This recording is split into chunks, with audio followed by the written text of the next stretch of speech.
आगामी सिंहस्थ कुंभमेळ्याच्या पार्श्वभूमीवर नाशिकमधल्या रामकुंड परिसरात विकास कामांना वेग आलाय। मात्र या कामांसाठी गोदावरी नदीचा प्रवाह रोखण्यात आल्यानं रामकुंड, सीताकुंड आणि लक्ष्मणकुंड पूर्णपणे कोरडे ठाक पडले असून भाविकांमध्ये नाराजीचा सूर उमटतोय। अधिक मास सुरू असताना गोदास्नान, पूजन आणि दीपदानासाठी आलेल्या भाविकांची मोठी गैरसोय होतीये। रामकुंडात पाणी नसल्यानं छोट्याशा लोखंडी पात्रात दीपदान करण्याची वेळ महिलांवर आली आहे। दुसरीकडे गोदा आरतीसाठी मुंबई, पुण्यासह परराज्यातून येणाऱ्या भाविकांची गर्दी कायम असली तरी नदीपात्रच कोरडं असल्यामुळे पर्यटकांचाही भ्रमनिरास होतोय।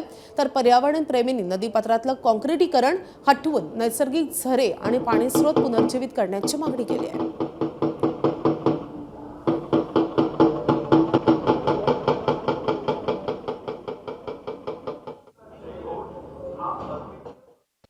आगामी सिंहस्थ कुंभमेळ्याच्या पार्श्वभूमीवर नाशिकच्या रामकुंड परिसरामध्ये रामकाल पथाची निर्मिती केली जात आहे आणि त्यासाठी रामकुंड परिसरामधील जे घाट आहे त्या घाटाचं नवनिर्माण केलं जात आहे।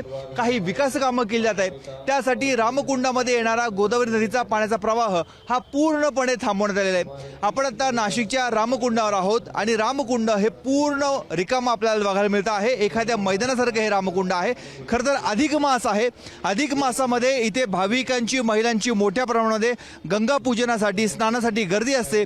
मात्र अशा कालावधीमध्येच रामकुंड रिकामा आहे आणि जेवढं पाण्याचं डबकं आपल्याला बघायला मिळतं आहे त्या डबक्यामध्येच महिला दिवे तिथे अर्पण करताना आपल्याला बघायला मिळतं आहे।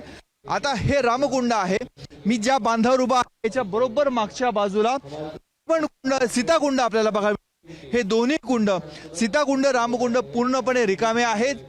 नाशिकच्या गोदाप्रेमींची, पर्यावरण प्रेमींची मागणी होती रामकुंडाचं सिमेंट काँक्रिटीकरण जे करण्यात आलेले ते पूर्णपणे काढून टाकावं, मात्र तसं अद्याप झालेलं नाहीये। रामकाल पथ मधला श्रीरामाचं जे स्नानगृह तेच काँक्रीटच्या खाली गाडलेलं असेल तर आपल्याला रामकाल पथचा नैतिक अधिकार प्राप्त होतो का, हा एक विषय। यासाठी प्रदीर्घ न्यायालयीन लढा दिलेला आहे। त्याच्या संदर्भातले जे काही मंजुऱ्या पाहिजे, टेक्निकल, लिगली सर्व मंजुऱ्या आलेल्या आहे।